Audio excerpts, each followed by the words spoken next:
scrutiny of the alleged references to Muhammad in the Bible as a prophet, they absolutely have no relation to the prophet of Muhammad, nor prophesy his coming.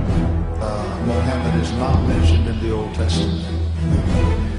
Muhammad is not mentioned anywhere from Genesis to Revelation. Muhammad is God's true messenger. That's a joke.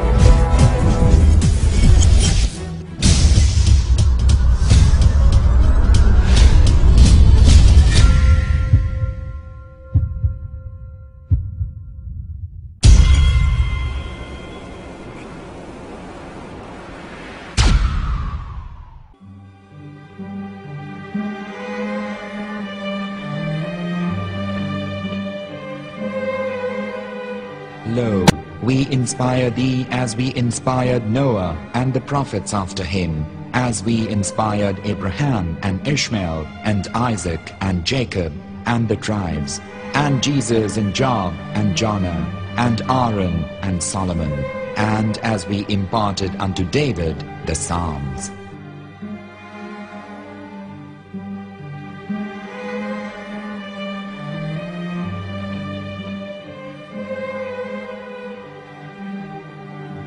The verse we've just heard is from chapter 4 of the Quran. In the verse, God is affirming to humanity that Muhammad is indeed the recipient of a divine guidance, just as Noah, Abraham, and the rest of the prophets. However, some Christians and Jews today don't believe that Muhammad was a prophet and the covenant that God made with Abraham. And since the Quran is not their book of authority, in this video I'm going to show you that the book you're holding in your hands contains the name off the seal of prophethood, the Prophet Muhammad.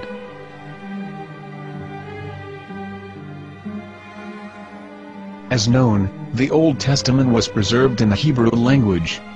In the 5th chapter of the Shir HaShirim, which is one of the 5 Megillat or sacred scrolls that are part of the Hebrew Bible, or for short the Song of Solomon, as Christians know it today. That chapter is discussing someone. Jews will say it is discussing Solomon, while Christians will say it is discussing Jesus. Considering this is the Songs of Solomon, it would seem logical that it is discussing Solomon. The verses, describing this mystery man, have the narrator's speech conjugated in the feminine, meaning it is a woman who is describing this man. So it is possible that it is one of Solomon's wives discussing her husband Solomon. However, Christians assert that Jesus is being discussed, and that the chapter is describing a man who was not yet alive at that point. A prophecy.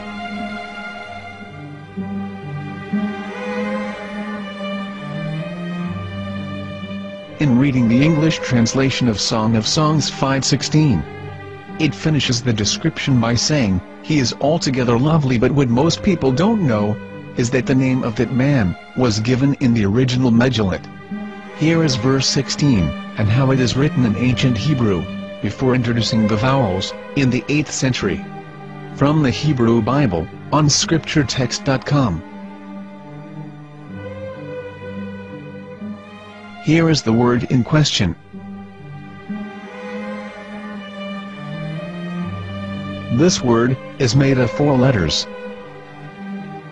Mem, Het, Mem, Dalet. Now when reading the word as it is written in its original form, with no vowels, it can be read as Muhammad, which is the name of the Muslim prophet, or as Mamad with no A after the H. According to Ben Yehuda's Hebrew English Dictionary, it is correctly pronounced as Muhammad, not Mamad. So how we're going to know for sure if it's pronounced as Muhammad, the Muslim prophet, or as Mamad, a random Hebrew word? The only way is to give the verse to a rabbi and say to him, "Please read." Here is the Song of Songs 5:16, and how it is read by a rabbi from a Hebrew Jewish site. Please notice, the im in Hebrew is a plural of respect. חיכו ממתקים וכולו מחמדים, זה דודי וזרעי בנות ירושלים. חיכו ממתקים וכולו מחמד, מחמד, מחמד, מחמד, מחמד, מחמד דין. זה דודי וזה רעי בנות ירושלים.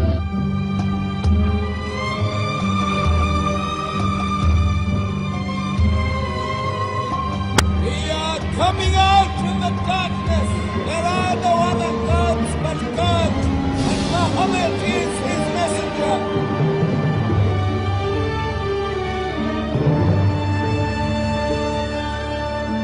Let the world hear. חיכו ממתקים וכולו מחמד דין. זה דודי וזה רעי בנות ירושלים. חיכו ממתקים וכולו מחמד, מחמד, מחמד, מחמד, מחמד, מחמד דין. זה דודי וזה רעי בנות ירושלים.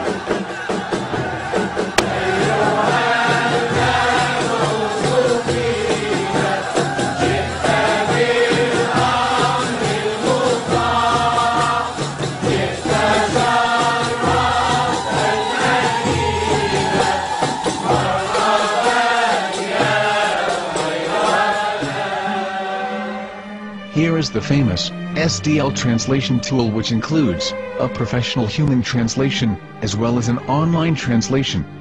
We're going to copy our Hebrew word of the Song of Songs directly from the Jewish site. It's the same site where you can hear the rabbi reading the verse in Hebrew. All links are in the description, so we're going to copy the word and paste it and ask, please translate. Are they going to translate the meaning of the name of that person, as the Bible translators did? Which is the praised and the lovely one, or are they going to keep the name as it is? Well, see it yourself. Here is the World Lingo Translator. The result is the same. It's Muhammad. We have no right. We have no right to translate names of people. Anybody. Your name should be retained. Mr. Black is Mr. Black, though he's white. You have no right to translate names of people. But they have been doing that. Muhammad Ibn, they translated as altogether lovely. But the word Muhammad is there in the Hebrew language. The word Muhammad is there in the Hebrew language.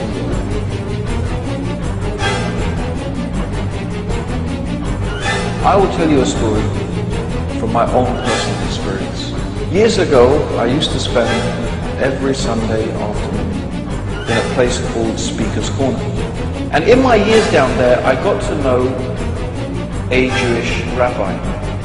He was a very nice man. He used to listen to me, and he was always very polite and talked about Islam in a very nice way.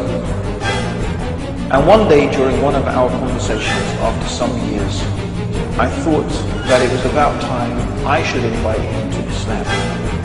So I said to him, you know, my friend, we have been talking now for many years, and even you have admitted to me that Muhammad is a prophet.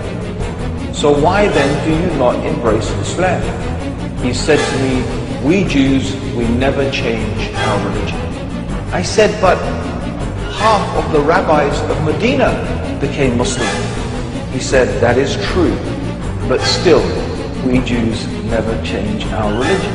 I thought, what can I say to him? He looked at me and said, listen to me, my friend. God sent to us a prophet Moses, and we didn't even listen to him.